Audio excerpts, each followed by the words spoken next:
Curran Fáilte wrote Taoiseach on your second visit to this House in 2.5 years since you've assumed office. I would say, Taoiseach, that I respect you, I respect your office. I expect you as Taoiseach to respect the Oireachtas as elected. I put it to you that in your tenure as Taoiseach, the fact that you have only once prior to this day attended this chamber shows that you do not fully respect the Oireachtas as it's currently constituted. And I think that is a worrying thing. I speak first and foremost, Taoiseach, as a citizen of this country, as an Irish citizen, and secondly, as a senator and as a member of this Oireachtas, someone who has actually served in the Dáil and in the Seanad. And I've seen where reform is required in both houses. I see this legislation that you have put forward here and your explanation of it as nothing short of rushed and vague.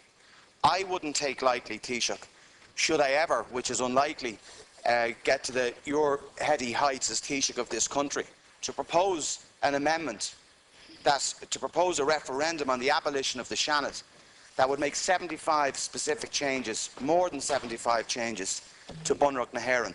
As you said yourself, a document which has served this country well in the main.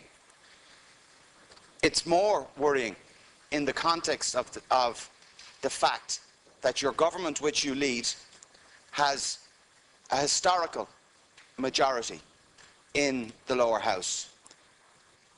Power in this government and in your executive and in you over the last 2 years in particular has been furthermore centralised in cabinet and in the executive by the creation of the Economic Management Council, which you and 3 other government ministers sit on. I think it is a worrying thing that this is proposed, that you're proceeding with the referendum without referring the issue of reform of the Seanad and what should be done to the Seanad to the Constitutional Convention.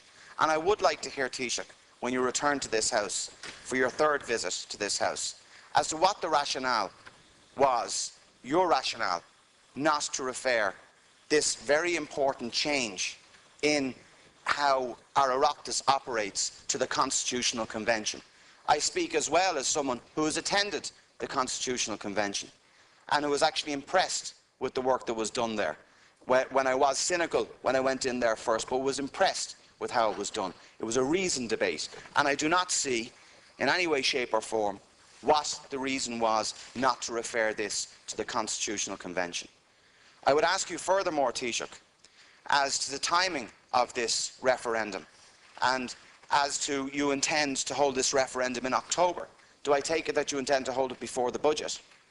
Would that be your intention?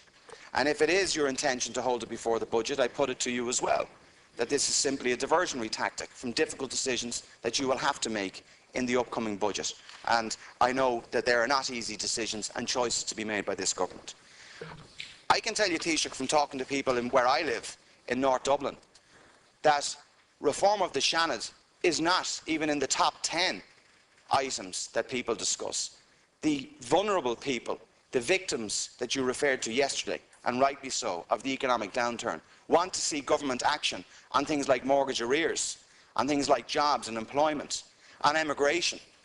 And I put it to you as well, Taoiseach, if you put this forward as a cost-saving exercise, I would ask you during the course of this campaign to ask those within your government, because clearly not many of them agree with your proposal, those within your government to be honest in this debate about what this is really about.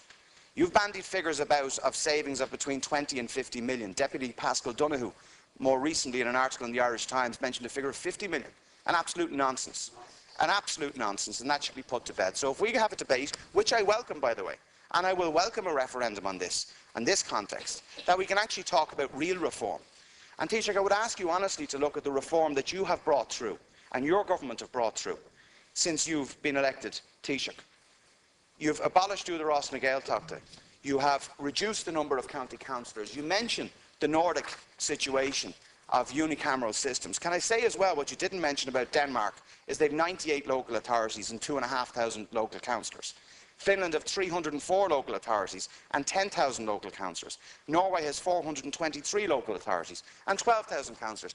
Not just for the sake of it, but where they have proper local government. Proper local government. Now, within the work of this House, which I joined in early 2011, after a period in the Dáil. It might come as a surprise to you that in that period of time, in 2011, 59 Dáil bills were debated in this House and 25 Seanad bills. In 2012, 87 Dáil bills and 37 Seanad bills. In 2013 so far, 51 Dáil bills and 18 Seanad bills. Now, furthermore to that, this year, up to May 2013, 529 amendments to laws of this state, to proposed legislation, have been made in this House. And what are you proposing instead? I can't decipher what you're actually proposing. A number of weeks ago, it was reported in the media that you were proposing to set up a mini Seanad of appointees of government, of experts that you would bring in. It is still mentioned within here that what you're going to do is effectively have a 4-day sitting. Allow heads of the bill to go to the Dáil and invite in outside experts, outside unelected experts in here. There is an issue of a democratic deficit in this House. Absolutely there is. I agree. There's been reform bills published, there's been reports published over the last 10 years. And it's certainly, Taoiseach, is not my fault, or many of the colleagues here in this House, that reform of this House has not been brought forward. I don't see reform coming in the guise of abolition. I think that when you look at where most of our laws emanate, and since 2009 alone, 1,291 EU regulations have been automatically transposed into Irish law without any systematic or detailed parliamentary scrutiny. Without any. And you see, if you look at your committee system, have a look at the Joint Oireachtas Committee and the level of scrutiny that goes in there. Since I came into this House in 2011, I and the leader opposite as well, and many others, have requested of your Chief Whip and have requested of your government the assistance here that we would scrutinise European legislation in this House. And we have not been allowed to do that. We have not been allowed to do that. I would also say, since the Lisbon Treaty, and Lisbon II in particular, that where every state, including Ireland, and this covers both governments, both the previous one and your own, that 139 pieces of legislation were released for comment and consideration by a member state in advance of them being passed. If you remember the Lisbon II referendum debate, we all spoke about how important it was to have a say in EU law, that we just wouldn't be led by the nose, and that yes, we would comment and we would make submissions. How many submissions has Ireland made in that period since the passing of Lisbon II? Only one. Only one. And that, I would say, is a sad indictment of both the previous government and the current one.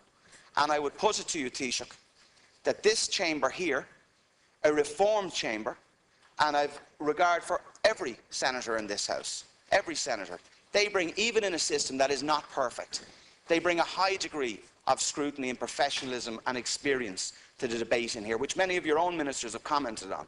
And maybe if you were here a little more often, you would understand that. So what I would say to you is that the Seanad can carry out that role. Your own Minister for European Affairs, Lucinda Crichton, has said that very same thing. And I would be concerned, gravely, about the provisions which you have actually put in your explanation here to the House about how a president can be impeached and how a CNAG can be removed. Are you proposing that on a president it's 4/5 of the Dáil? Is that without a whip system? Are you proposing any change to a whip system within the Dáil should the Seanad be abolished? And 2/3 of the House, I might add, to remove the Controller and Auditor General, whose role is absolutely so important in this state. And I say that as someone who served as Vice Chairperson of the Public Accounts Committee in the last Dáil. So 2/3 of the Dáil could actually remove the CNAG. And as the whip system is operated today, and as we see over the coming weeks within government, that CNAG could be removed.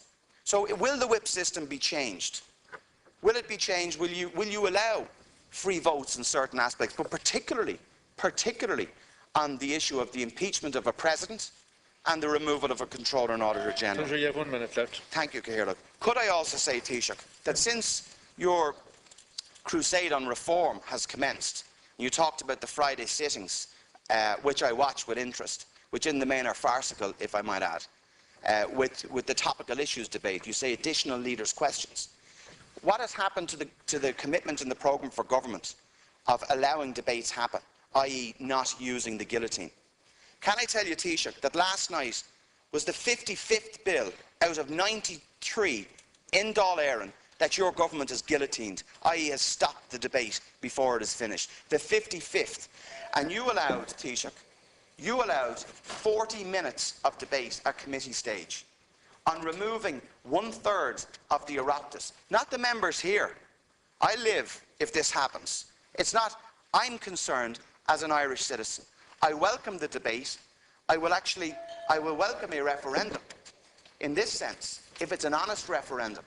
And if you don't continue to put figures out, such as 50 million, 20 million to 50 million savings, and furthermore, Taoiseach, if you don't try to lay erroneously the blame on problems that happened in the past on the Seanad chamber alone. I put it to you as someone who's the father of the House, who served over 35 years in Leinster House, that you would know a lot about reform and what has happened here in this House over the years, and the lack of reform. And I say that as someone who's only been here since 2007. So I do welcome the fact that you're here today. I do hope that you will come back to answer the specific questions that I have asked, because amending Bunreacht na hÉireann, which is owned by the Irish people, is not something that's taken lightly. And I fear and I believe that you are taking that lightly, and you're vandalising that constitution with this proposal.